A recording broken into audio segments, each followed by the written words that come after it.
আজকে চিকেন কষা করব, তো হালকা ঝোল রেখে। আসসালামু আলাইকুম ফ্রেন্ড, সবাই কেমন আছেন? আশা করি আল্লাহর রহমতে সবাই ভালো আছেন। আমি আলহামদুলিল্লাহ অনেক ভালো আছি। তো দেখুন, এখানে একটা চিকেন নিয়েছি, মুরগি। এই মুরগিটা আমি এখন পরিষ্কার করে নেব, কেটে কেটে কুটে পরিষ্কার করে নেব।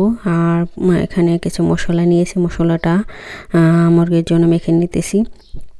আর এখানে মুরগিটা আমি ভেজে রান্না করব, তো চুলায় ভাজতেছি দেখুন।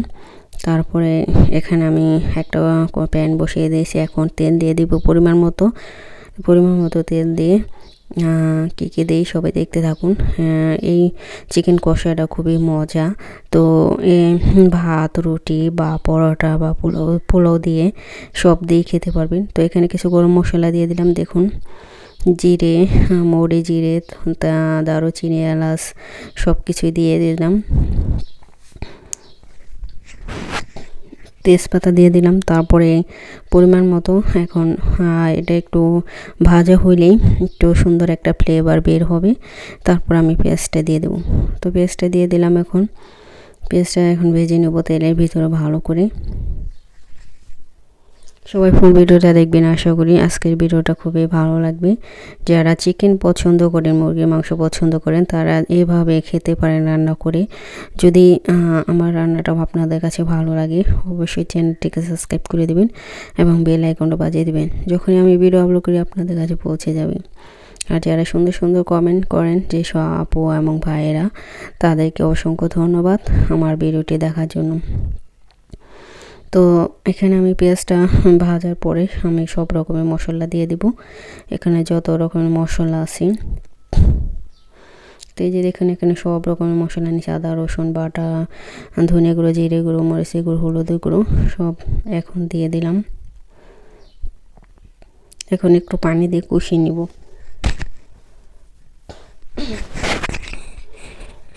তো এভাবে যদি আপনি কষিয়ে মুরগিটা ভেজে রান্না করেন, ব্রয়লার মুরগি ভেজে রান্না করে অনেক বেশি ভালো লাগে, আর গন্ধ আসে না। তো চিকেন গন্ধ কীভাবে দূর করবেন, সেটা লেবুর রস বা ভিনেগার দিয়ে মেখে, লবণ দিয়ে মেখে আধা ঘন্টা রেখে দিবেন। তারপরে দেখবেন চিকেনের দুর্গন্ধ আসবে না। আর এভাবে যদি আপনি রান্না করেন, তো দেখবেন খেতে খুবই ভালো লাগবে। তো চিকেনটা বিশেষ করে এই মুরগির মাংস ছোটো বাচ্চারা বেশি পছন্দ করে, যেহেতু একটু নরম, শক্ত না, শক্তটা আবার ওরা খেতে চায় না, সেই জন্য আর কি। তো তারপরে একটু সস দিয়ে দিলাম, টমেটো সস। এটা দিলে তরকারির কালারটা অনেক সুন্দর হয়। তো এখন মশলাটা ভালো করে কষিয়ে তারপর আমি মাংসটা দিয়ে দেব। সবাই ফুল ভিডিওটা দেখবেন, টেনে ভিডিও দেখবেন না আশা করি। তো মশলাটা কষানো হয়ে গেছে আমার। এখন আমি মুরগির মাংসটা দিয়ে দেবো, আর একটু কষাবো ভালো করে, তেল যখন বেরিয়ে আসবে।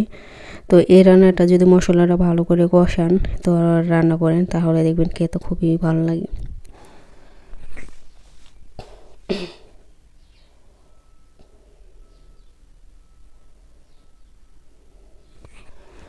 তো এই যে দেখুন, মশলাটা ভালো করে কষানো হয়ে গেছে।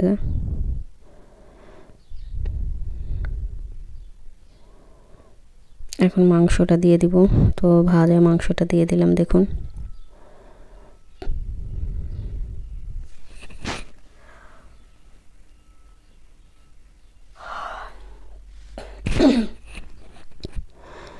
তো এখন মাংসটা ভালো করে কষিয়ে নেব, মশলার সাথে মিক্স করে নেব।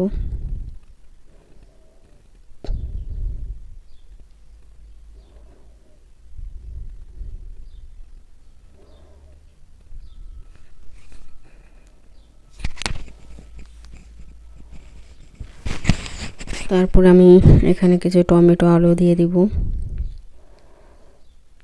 এটা দিলেও একটা তরকারিটা একটু ভালো, মানে শুধু চিকেন দিয়ে খেতে ভালো লাগে না, একটু সাথে ভাত দিয়ে খাওয়ার জন্য এত সাথে সবজি হলে একটু ভালোই হয়। তো একটু অল্প একটু আলু, টমেটো দিয়ে দিলাম দেখুন। এখন ভালো করে মিক্স কষিয়ে নিব। এখন ভালো করে কষানো হলে আমি পরে পানি দিয়ে দেব। এখন ঢেকে কিছুক্ষণ রান্না করব আমি।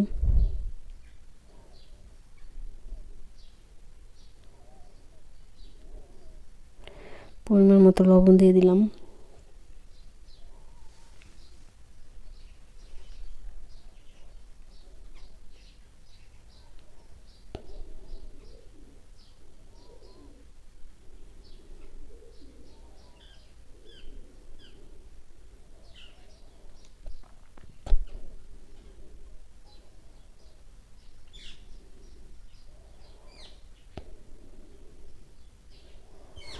এখন ঢেকে দেব, ঢেকে কিছুক্ষণ রান্না করে নেব।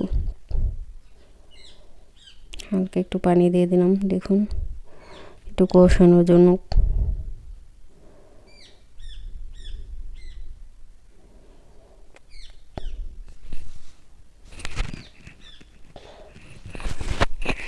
টিয়া পাখি আসছে, আসে একটু লাগাইছে বাইরে।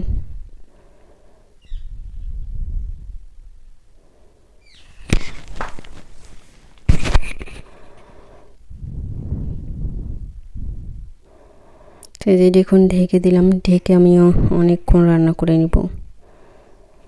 তো মাংসটা এই পানিতে গলে যাবে, তারপরে একটু ঝোলের জন্য পরে পানি দিব, তারপরে একটু জাল দিয়ে নামিয়ে ফেলবো। বাস হয়ে গেল রান্নাটা।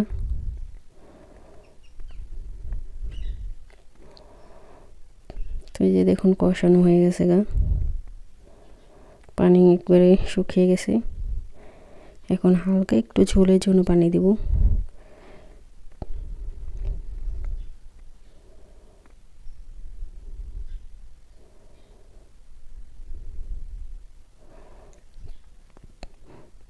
তো এই পানিটুকু দিয়ে দিলাম।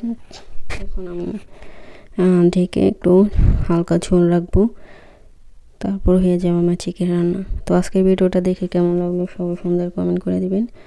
আপনাদের সুন্দর সুন্দর কমেন্ট পড়তে খুবই ভালো লাগে। সবাই আমার সাথেই থাকবেন, সবাই পাশে থাকবেন।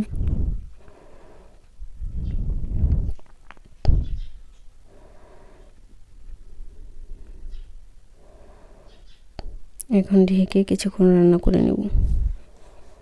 আর এই মুরগির মাংসটা একটু ভালো করে সিদ্ধ করে করতে হয়, মাংসটা ভালো করে সিদ্ধ হলে খেতে ভালো লাগবে।